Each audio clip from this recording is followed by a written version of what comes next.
A lot of the people I was in jail with had been beaten and beaten quite badly. Black eyes, bloody noses, had been hit all over. And also a lot of the people, there were several people from the Alternative Media Center who had been taken in for just doing their job, which was reporting from the front lines. That was Jesse Rosenfeld, freelance reporter on assignment with the Guardian newspaper in London. He was also a journalist with the Alternative Media Center, arrested and detained by the Canadian police on Saturday evening.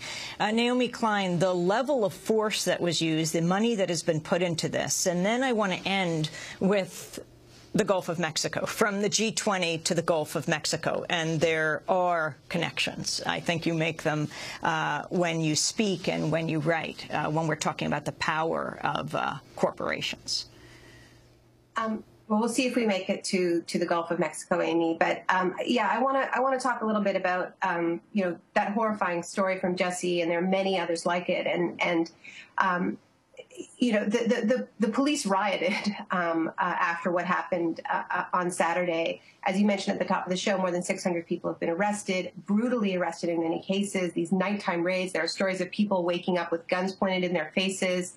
And the context for this is really frightening, because the police are feeling really cornered and feeling like they have to justify something which is completely unjustifiable. And that is the price tag that they put on what it would cost to provide security for the G8 and G20 summit.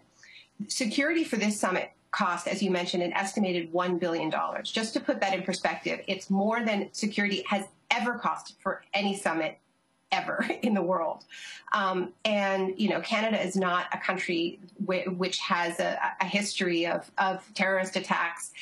So it isn't at all clear why they felt they needed to spend such a huge amount of money. As a point of comparison, at the Pittsburgh G20 summit, the price tag for security was $100 million. So you went in less than a year from $100 million price tag to $1 billion price tag for security with no explanation. And as Canadians started to learn about this, they became rightfully very, very angry. And the police were under a lot of pressure to explain why they were treating this summit that Canada was hosting essentially as a cash grab. Basically what happened is they were able to buy all kinds of new toys, water cannons, sound cannons, all kinds of high-tech stuff. But the real cash grab was overtime pay for the police. I mean, they were absolutely extravagant in their overtime demands, unyielding. They said, if you want security, this is what it costs. So before the summit started, there was a public opinion poll that was conducted that found that 78% of Canadians believed that the cost was unjustified. So what happened on Saturday when you saw those burning cop cars and windows breaking was what I can only describe as a cop strike. Essentially, they were just letting it happen. And people were watching this, not understanding why for hours the same police car was just allowed to burn. I mean, these guys had just bought themselves a brand new water cannon, and yet they couldn't seem to find themselves a fire extinguisher. Now, while that was happening, media outlets were getting press statements, and I'll just read you one. This is from the Toronto Police Department. All you have to do is turn on the TV and see what's happening now. Police cars are getting torched, buildings are being vandalized, people are getting beat up, and so the so-called intimidating police presence is essential to restoring order. In other words, the police were playing public relations overtly. They were saying, okay, you're telling us our price tag was too high. We're getting in political trouble for our outrageous demands. So now we're going to show you this huge threat that we're up against. And so we had a police commissioner named Julian Fantino who's now started to talk about activists as organized crime. He says it's not enough to call them thugs, they're organized criminals. So what's dangerous here is that in order to justify their own unjustifiable actions, they need to overinflate a threat. And so that has played itself out in two ways. One, by allowing what happened on Saturday to happen with almost no intervention. And then that was stage one. And stage two was using that inaction as the justification for scooping up hundreds of other activists, beating up journalists, just going on a rampage. Now, if they were serious about getting the people who'd broken the windows, they would have done the arrests there at the time. But that's not what they done. They went to other parts of the city.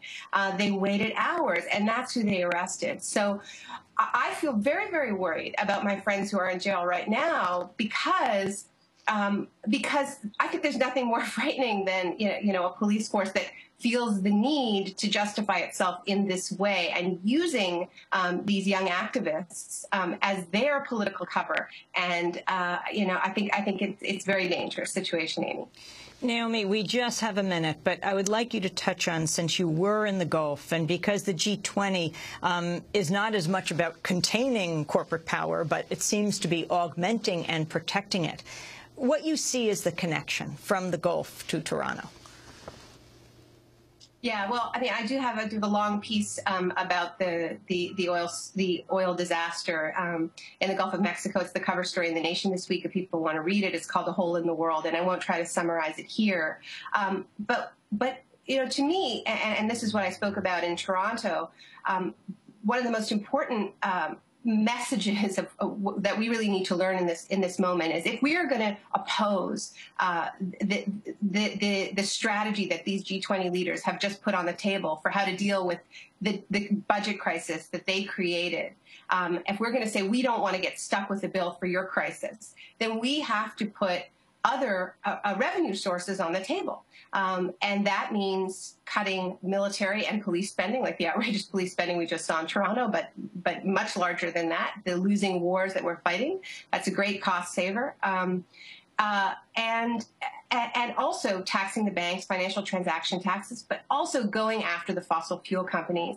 Because the message that we need to learn from the BP disaster, this is just the incredible costs imposed on societies by this industry. It is not just BP. And we've accepted the principle in the Gulf of Mexico, or most of us have, with the exception of some Republicans, that the polluter should pay. And I think what we need to do is extend that principle so that paying around the world. So Shell is paying for the environmental devastation it has wrought in Ogoniland, in Nigeria, and the decimation of the Niger Delta. And Chevron is paying for what its predecessor, Texaco, did in the Amazon and what's called the Amazonian Chernobyl, in a case I know that you covered extensively on Democracy Now! And on. That is the issue of what the whole fossil fuel industry has done in terms of sticking us with the bill for climate change, the cost of adapting to climate change, but also the cost of shifting away from fossil fuels. And one of the things that we just heard at the G20 summit is that the leaders don't believe that they can afford to take real action on climate change. Any action on climate change, according to the G20, has to ensure economic growth, which basically means they can't take any action on climate change. So I think we need to very forcefully put on the table, we do need to take action on climate change. And if our governments have a cash flow problem, then they should be going directly after the fossil fuel companies, and they should pay for it because they created the crisis, they created the problem, and the polluter should pay. Naomi Klein, I want to thank you very much for being with us. Journalist and author. Her latest book, The Shock Doctrine, The Rise of Disaster Capitalism, has the cover story of The Nation magazine, wrote an op-ed piece today in the Globe and Mail of Canada. Over 600 people have been arrested protesting the G8 and G20 summits and the amount of money that went into so-called security in Toronto, more than $1 billion, the most expensive event in Canada's history. This is Democracy Now!